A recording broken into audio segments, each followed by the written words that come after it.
What's going on, everyone? Welcome back to the show. So I want to talk a little bit about the Consumer Price Index. The CPI score is in today, and what does this mean for the future when it comes to inflation? And so that's what we're going to focus on today. But first off, on this channel, we talk about money and the financial struggles that Americans are facing today. If that sounds like something interesting to you, please subscribe to the channel and hit that little bell notification. That way you get notified anytime we put out a video. And like always, if you see my name and a picture of me in the comment section, make sure you see a check mark next to my name. That check mark signifies that it's me. If you do not see that check mark, it's not me. It's someone trying to impersonate me. Okay, so I decided to switch it up just a little bit. I'm out in Colombia, still in Colombia, and this is my view this morning. Pretty nice out there. We do have some clouds, so we might see some rain, which in Medellin, Colombia, that's pretty common. You see rain almost every day. You'll see it for just a period of time, maybe between 30 minutes to an hour. You'll see some rainfall. Usually it's right at sunset. So let's talk a little bit about the Consumer Price Index. So we saw that today, and it was 8.5% year to year, which is good because it means it came down from 9.1% that we saw last month. So what does that mean for the average American? And also, we should also talk about the month-to-month difference. So the month-to-month difference between June and July was 0%, so there was no change. So that's good. That means that we could be at a point where we're at the top of this inflation spike and we might start going down from here. That is the hope. That's what everyone's hoping on. But people are still struggling, and I realize that. And when you're looking at the numbers, and I'll pull up some of the numbers here on my phone, when we're looking at these numbers that year to year, and year to year is probably the best barometer to show what we were paying last year and what we're paying now. And so when we're looking at certain products like food, 10.9%, gasoline, 44%, and we're talking about an increase, 44% increase, and a 10% increase when it comes to food. Shelter, we're looking at an increase of 5.7%. Rent, we're looking at an increase of 6.3%. This is year to year. Electricity, we're looking at an increase of 15.2%. Clothing, we're looking at an increase of 5.1%. Used cars, trucks, we're looking at an increase of 6.6%. New cars, we're looking at an increase of 10%, 10.4%. Airfare, we're looking at an increase of 27.7%. And we're seeing that. You're paying a lot more when it comes to airfare right now because of the shortage. There's a shortage of planes that are available to fly because we have a shortage of flight attendants, a shortage of pilots. So the travel industry is really struggling right now when it comes to inflation. Lodging and hotels, we're seeing an increase of 1%.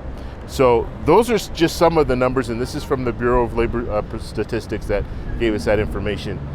And so people are still struggling. And so we'll have to see what happens in the future when it comes to the CPI score.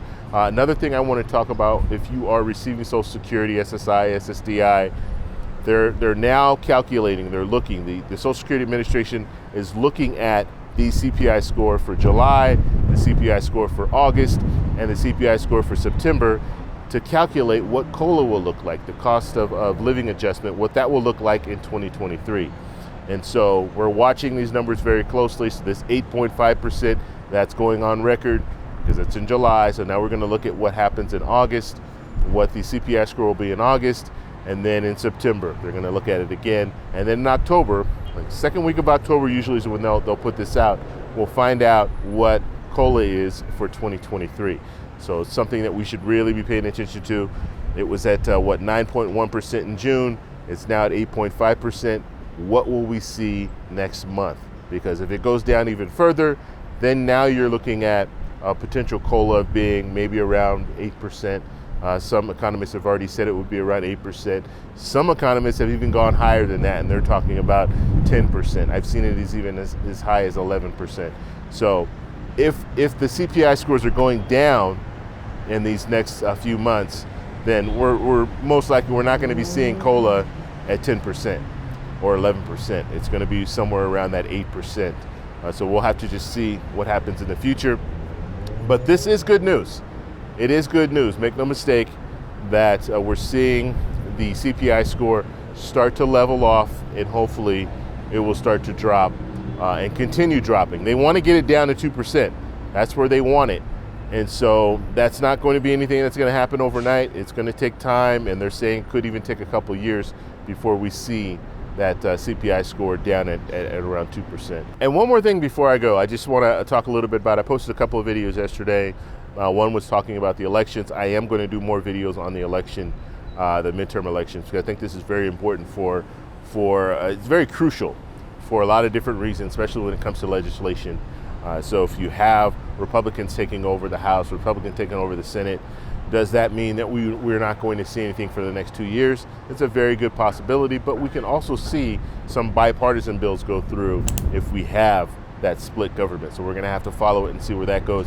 And then also I posted a video about President Trump, and there are some people that don't like President Trump, and they let you know right off in the comments they don't like President Trump. And there are also people that are out there that are talking about Speaker Pelosi and saying we should be investigating her for securities fraud and Hunter Biden and all these different people, right?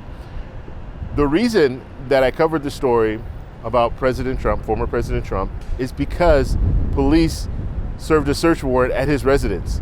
If police are serving search warrants at Speaker Pelosi's residence or at Hunter Biden's residence, you better believe I'll be doing a story on that. And so we just have to look at what's in front of us. And if you have police out there serving a search warrant, that's a big deal. And that's something that we should, this has never happened in history before, that we've had a former president or a president have police go to their residence to serve a search warrant. Okay, now we don't know all the details yet. We'll find out more details, I'm sure, in the future.